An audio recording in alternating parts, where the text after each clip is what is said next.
আজকে আওয়ামী লীগ মিথ্যা মামলার জন্য যদি আওয়ামী লীগ দোষী হয়, তাহলে আজকেও যারা আমার এই যে আমাদের কাউন্সিলর ইব্রাহিমের বিরুদ্ধে যারা মামলা দিয়েছে, আমরা মনে করব আওয়ামী লীগ যেরকম মিথ্যা মামলার যে মামলা দেওয়ার কারণে দুষ্কৃতি হতে পারে, তাহলে আজকেও যারা অবৈধ মিথ্যা মামলা দেয় তারা দুষ্কৃতিকারী, তারা অন্যায়কারী। এদেরকে ছাড় দেওয়া হবে না, এদেরকে ছাড় দেওয়া হবে না।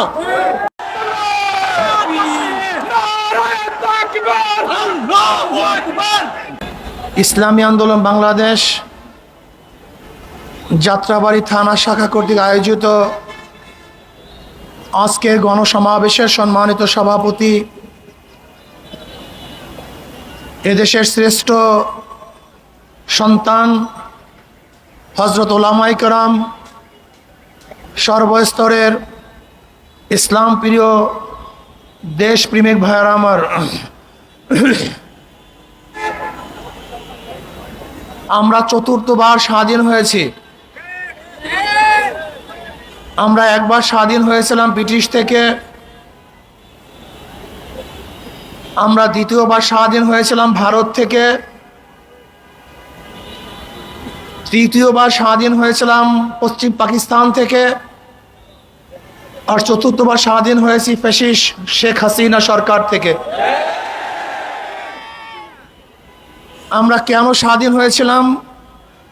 মুক্তি পাওয়ার জন্য, শান্তি পাওয়ার জন্য, আজাদ হওয়ার জন্য। ব্রিটিশ যখন শোষণ করেছিল, আমরা তাঁদের বিরুদ্ধে আন্দোলন করে ব্রিটিশদেরকে দেশ থেকে তাড়াতে বাধ্য করেছিলাম। সেই ব্রিটিশ হটাও আন্দোলনে উলামায়ে কেরামের, তোলাবাদের যে রক্ত ঝরেছিল, আজ পর্যন্ত এই পরিমাণ রক্ত কেউ স্বাধীনতার জন্য ঝরাতে পারে নাই। শুধু চাকরির চর থেকে শুরু করে খয়বার পর্যন্ত এমন কোনো গাছ ছিল না যে গাছের মধ্যে আলেমদেরকে ফাঁসিতে ঝুলানো হয় নাই। ব্রিটিশ হটাও আন্দোলনে শুধু আলেম শাহাদত বরণ করেছিল ৮০,০০০। ৮০,০০০ আলেম শহীদ হয়েছিলেন। হাজারো মুসলমান আলেমরা হিজরত করতে বাধ্য হয়েছিলেন। হাজারো মুসলমান জীবন দিয়েছেন। হাজারো বোন বিধবা হয়েছিল। হাজারো মায়ের বুক খালি হয়েছিল। হাজারো বাচ্চা এতিম হয়েছিল। হাজারো মানুষ পঙ্গুত্ব গ্রহণ করেছিল। সব কিছু ত্যাগের ভিত্তিতে তারা কলেমা ত্যাগ করে নেই, তার ইসলাম ত্যাগ করে নাই, তার ঈমান ত্যাগ করে নাই, তার ঈমানের উপর বলিষ্ঠ ছিল। এরপরে আপনারা জানেন ৪৭-এ মুসলমানদের জন্য আলাদা এক ভূখণ্ডের দাবি তুলেছিলাম। মুসলমানরাই তুলেছিল এবং মুসলমানদের দাবির ভিত্তিতেই পাকিস্তান নামীয় একটা দেশ আমরাই স্বাধীন করেছিলাম। সেই দেশ কেন ভাগ হয়েছিল? ভৌগোলিক কারণে দেশ ভাগ হয় নাই, ঋতুর কারণে দেশ ভাগ হয় নাই, ভাষার কারণে দেশ ভাগ হয় নাই। একমাত্র ভারত থেকে পাকিস্তান নামে একটা দেশ আলাদা হওয়ার মূল কারণ ছিল, একমাত্র কারণ ছিল সংখ্যাগরিষ্ঠ মুসলমান। কি সংখ্যাগরিষ্ঠ? এই দেশ মুসলমানদের দেশ, অধিকার সবার। দেশ কাদের? অধিকার। রাস্তা বানিয়েছে আমি, চলার অধিকার সবার। প্রতিষ্ঠান করেছে আমি, পড়ার অধিকার সবার। যেরকম নবাব সলিমুল্লাহ রহমতুল্লাহ আলাইহি নিজের অপ্রকৃত জমির মধ্যে বুয়েট করেছিলেন, ঢাকা মেডিকেল কলেজ করেছেন, ঢাকা ইউনিভার্সিটি করেছেন। ওই জমি সম্পূর্ণ মুসলমানদের, অন্য কাউর নয়। এবং নওয়াব সলিমুল্লাহ রহমতুল্লাহ আলাইহি ঢাকা ইউনিভার্সিটি করার জন্য 1911 সনে প্রস্তাব দিয়েছিলেন, কিন্তু ক্যালকাটার হিন্দুরা ঢাকাতে যেন ইউনিভার্সিটি না হয় এর জন্য 41 বার 41 বার মিটিং করেছিল সেই গড়াইয়ের মাঠে। রবি ঠাকুর তার নেতৃত্বে ব্রিটিশদের কাছে দরখাস্ত করেছিল যেন ঢাকাতে ইউনিভার্সিটি না হয়, তাহলে মুসলমানরা শিক্ষিত হয়ে যাবে, মুসলমানরা শিক্ষিত হয়ে যাবে। কিন্তু মুসলমান পিছপা হয় নাই, তারা তাদের দাবি অব্যাহত রেখেছে। 1921 সনে ঢাকা ইউনিভার্সিটি হয়েছিল মুসলমানদের দাবির ভিত্তিতে, মুসলমানদের জমিতে। মুসলমানদের ইউনিভার্সিটি পড়ার অধিকার সবার, মুসলমানদের ইউনিভার্সিটি পড়ার অধিকার বাজার করেছে আমি, বাজার করার অধিকার সবার। এদেশ মুসলমানদের অধিকার সবার। এদেশের যারা নাগরিক, আমরা চাই সাম্যতা, আমরা চাই মানবিক মর্যাদা, আমরা চাই সামাজিক ন্যায় বিচার। মুসলমানদের দেশ, অন্যান্য ধর্ম অবলম্বী যারা আছে তারা সমান হারে তাদের ধর্ম পালন করবে, নির্বিঘ্নে ধর্ম পালন করবে। আমি হিন্দুদেরকে বলবো, আগামী দুর্গাপূজা আসতেছে, বুক ফুলিয়ে আগের চেয়েও উৎসবপূর্ণ মুখরিত করে দুর্গাপূজা করবেন। আপনাদের নিরাপত্তা দেওয়ার দায়িত্ব আমাদের সংখ্যাগরিষ্ঠ মুসলমানদের। কিন্তু খবরদার মনে রাখতে হবে ধর্ম যাদের উৎসব তাদের, ধর্ম যার উৎসব সবার, এই স্লোগানের ভিত্তিতে নয়, বরং স্লোগান হবে ধর্ম যাদের উৎসব তাদের। নিরাপত্তা প্রদান করব আমরা সম্মিলিতভাবে। আমার ধর্মে আপনি উৎসব পালন করবেন না, যেহেতু আমি কোরবানির সময় যে জবেহ করি সেই সময় আপনার উৎসব থাকে না, কাজে যার ধর্ম উৎসব তারই থাকবে। কিন্তু মনে রাখতে হবে এই বাংলাদেশ প্রত্যেকটা নাগরিকের অধিকার আছে, কাজে আপনারা একেবারে উৎসাহের সাথে আপনার ধর্ম পালন করবেন, কেউ বাধাও দিবে না। বরং এদেশের সংখ্যাগরিষ্ঠ মুসলমান 5 তারিখের পরে যেরকম মন্দির পাহারা দিয়েছিল, আপনাদের সবাইকে পাহারা দিয়েছিল, এইভাবে আপনাদেরকে পাহারা দিবে। আমরা চাই সাম্য, আমরা চাই মানবিক মর্যাদা, আমরা চাই ন্যায় বিচার প্রতিষ্ঠিত হবে। এই কারণেই রক্ত দিয়েছে, এই কারণেই মানুষ পঙ্গু হয়েছে, এই কারণেই ঝাঁপিয়ে পড়েছিলাম বাংলাদেশের মানুষকে মুক্তি দেওয়ার জন্য, মানুষকে ইজ্জত দেওয়ার জন্য, শান্তি দেওয়ার জন্য।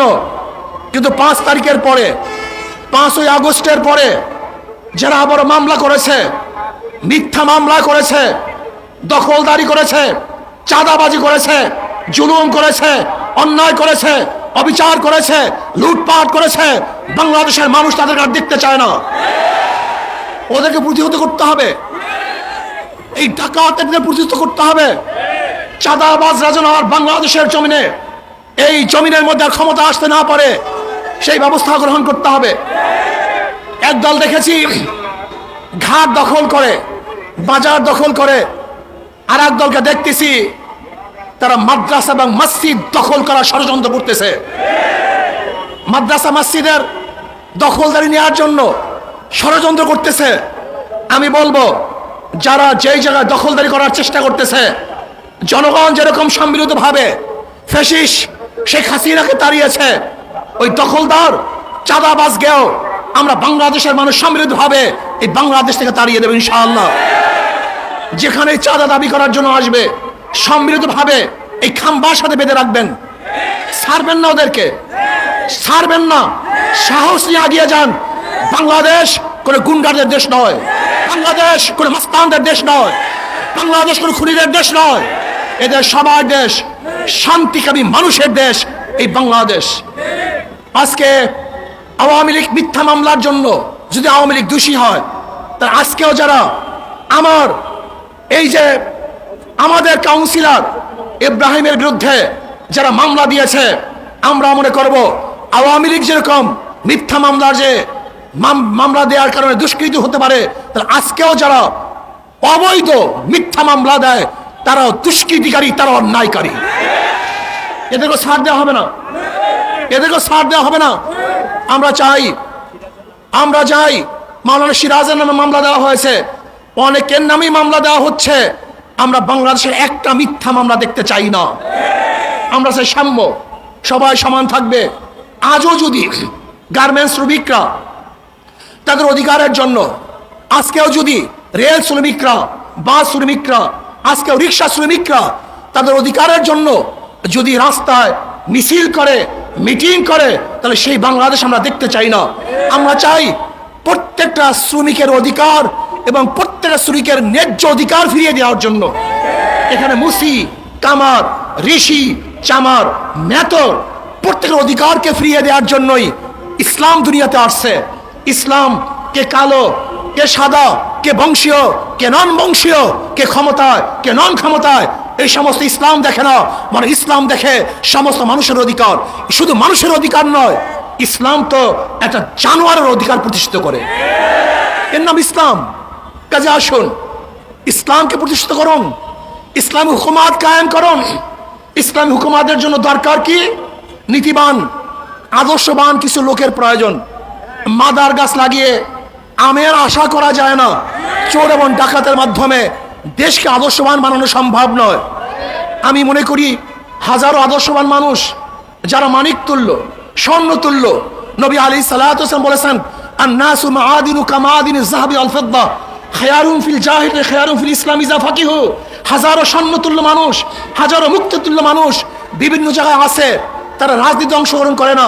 এই রাজনীতি পচা, গান্দা এবং ঘুণে ধরা রাজনীতির কারণে তারা অংশগ্রহণ করে না। আমি ওই সমস্ত ভদ্র বিশিষ্ট লোকদেরকে বলবো, আপনার মতো ভালো লোক রাজনীতির না আসার কারণেই আজকে চোর, ডাকাত, বদমাশরা এই রাজনীতি দখল করে ফেলেছে। আজকে খুনিরা রাজনীতি দখল করে ফেলেছে। আমরা চাই না খুনিরা রাজনীতি করুক।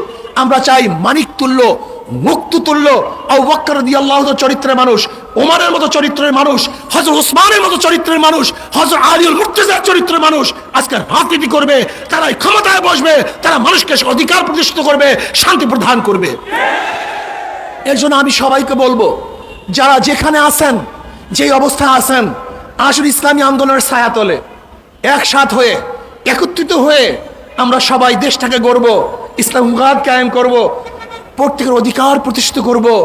যেখানে পুরুষের অধিকার থাকবে, মহিলাদের অধিকার থাকবে, ঋষি, কামার, তাতার, মজদুর সবার অধিকার প্রতিষ্ঠিত হবে।